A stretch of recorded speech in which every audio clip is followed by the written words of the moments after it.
Hey guys, we're gonna read No David today. So before we get started, I want you to put your name on your paper. Today is 5th. So it's 11/5/2018. The title of the story is No David. Go ahead and make sure your paper looks like that. And then we're going to preview. Readers always collect clues before they get started reading. Look at the front and back covers of the book before you start reading or listening to the story and fill in the chart below. What do you think the book is going to be about? Why do you think this? So let's see the front cover. So I see David. I'm assuming this is David. He's standing on these books and he's pulling this fishbowl off of the shelf. Let's see what happens on the back. Oh, it just says no, no, no, no, no, no, no. So seeing that, what do I think this book is going to be about? So I'm going to say I think this book will be about a boy who gets in trouble. I think this because on the cover, the boy is knocking over the bowl. So now I want you can have this one written down or you could come up with two of your own, but I need you to at least have done this one on your own. So come up with another thing you think the book might be about and a reason why. Once you've come up with both of these and both of the reasons, you can go ahead and finish listening to the story. Okay? So the next section is characters and setting. Readers know that understanding the characters and the setting of a story will help them understand what's going on. So as we come across characters, we're going to write their name here and then what we know about them here. Okay, so let's get started. No David by David Shannon. David's mom always said, "No, David. No, David." So it looks like he's trying to reach the cookies on the top shelf. So I'm going to pause here because I already know two characters. I know David and I know Mom. I know David is kind of mischievous, right? He gets into trouble a lot. So I'm going to write that down.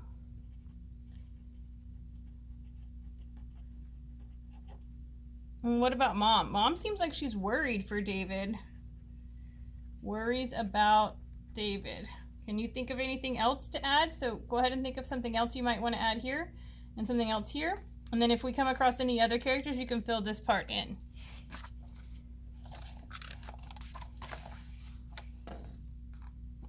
No, David, no.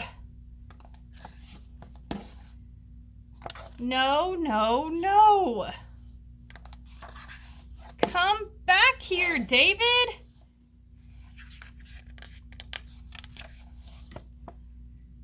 David, be quiet.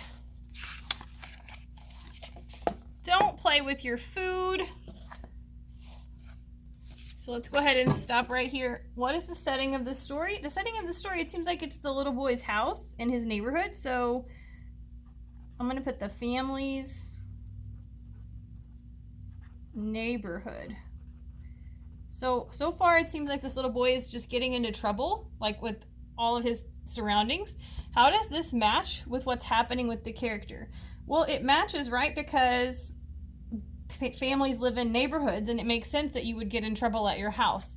So the setting matches what is happening with the characters because the little boy is at home getting in trouble. This is where most people get in trouble. They're not going to get in trouble like out in the community usually. It's usually at home that you're getting in trouble for something, doing something wrong, right? So let's make a prediction. Readers always guess what might happen next.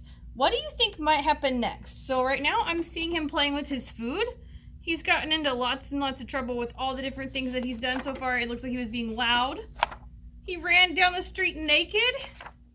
He overflowed the bathtub. Oh, my mom used to get so mad if we did this because the water would get on the floor and ruin the floor. Oh my goodness, he tracked mud into the house. So using what you know about what happens if you get in trouble at your house, What is something you think might happen next? And why do you think this? Something I think might happen next is David might get a punishment. I think this because when I get in trouble, I get a consequence, right? So I want you to go ahead and have this one. You can have this one, or you can have two of your own, but you need to fill this second one in and something else that you think, something else you think might happen next and why you think this. Go ahead and finish that up, and when we're done with that, you can jump back into the story. Our next section is called the visualize section. Readers always think about how the story might look in their heads.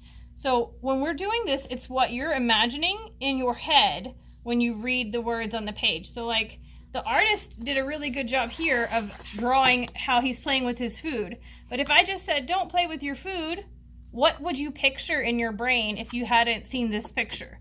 So we'll practice that one in just a minute. Let's see what happens next. That's enough, David. Uh-oh. Go to your room. Settle down. Stop that this instant. Put your toys away. So I'm going to pause here, and I'm not going to show you this picture because I want you to think about in your brain, what are you imagining whenever the mom says put your toys away? So I'm imagining the part in the story where David's mom tells him to put toys away. Okay, and what are you seeing in your brain? So I am seeing toys all over the floor, markers with no lids, paint spilled. Why do I think this? I think this because Mom seems very upset, so it must not just be one toy out. So Mom seems upset. So I think the mess must be really bad. Okay, so you can have this one, or you can have two of your own, but I need you to come up with at least this one by yourself. I'm imagining the part in the story where David's mom tells him to clean up. I see. So tell me what you're seeing in your brain before we showed the picture. And then tell me what makes you think that that's what you're picturing. Like, why do you picture that instead of a big elephant in a living room? Like, what's making you picture what you tell me here? Go ahead and take a minute and finish that. And when you're finished writing those both down, you can jump back into the story. Okay, you should have that written down. Here's a picture of all of David's toys everywhere. Not in the house, David. I said no, David.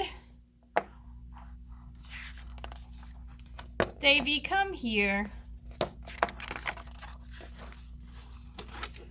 Oops. Yes, David, I love you. The end. Okay, so here we're going to stop. We're going to summarize. Readers, think about the most important parts in the book. In your own words, please give me a summary of the story you just listened to. So the story, title of the story, we're going to put that right here. No, David. Talks about characters. David and his mom. In the beginning of the story, tell me what happens at the beginning. In the middle, what happens at the middle. At the end, tell me what happens in the end. So you're going to fill those out. Once you've finished filling them out, you're going to turn to the back. Please do not ask me if you have to do this. Every single time somebody asks me, and yes, of course you have to do this, it's on the paper, that's part of the assignment. You're going to open up Google Classroom. At the top of your color, like when you go into the stream, so that section is called stream, STREAM, there should be a little place, and it's at the very top of all the posts, and you can click there and type. That's where you're going to put this. You're going to choose to do one. So do you have to do both of these? No, you're picking one. So you're going to pick either Making Connections or Story Continued. If you pick Making Connections, you're going to type a title. Because if you just start typing your sentence, I'm going to be very confused about what you're trying to do. You need to make sure you put a title. So the title is going to be Making Connections to No, David. That's what you're going to type. And then underneath that, you're going to answer these questions. Like 1 to 3 sentences answering these questions. Did something in the book remind you about something you know about in the real world? Have you ever experienced being told just like David did? Has this reminded you of another book you've read or maybe another movie you've seen? Go ahead and make your connections to Know David. After you've done that, you can search for an image on Google to match your picture, match what you've written, and paste it into there. If you don't want to do this part, you don't have to, but if you do, you can. Then click Post. If you don't like this one, you can't make any connections to this book, you could choose to do Story Continued instead. Again, you're going to have to put a title because if you just start typing, I don't like playing guessing games about which one you picked. Pick one or the other and then you make a title. If you've picked this one, you're going to put No, David, Continued. So your title is literally going to be No, David, Continued. Then you're going to start typing the answer. What do you think is going to happen next? At the end of the story, it looks like Mom hugged David, right? And told him that she loved him. Do you think David has learned his lesson and is not going to make any more mistakes? Or, excuse me, do you think he's going to keep on making poor choices and playing baseball in the house? What do you think is going to happen next? So again, if you would like, you can search for an image and copy and paste it. But you don't have to put the picture if you don't want to. After you finish one of these 2 things on Google Classroom, you're going to turn this in. Make sure your name is on it. If you have finished all of your word work for this week, you can move to Lexia, IXL, or Moby Max. You may only play the games on Moby Max if it's Friday. Today is probably Monday, so no Moby Max games until Friday.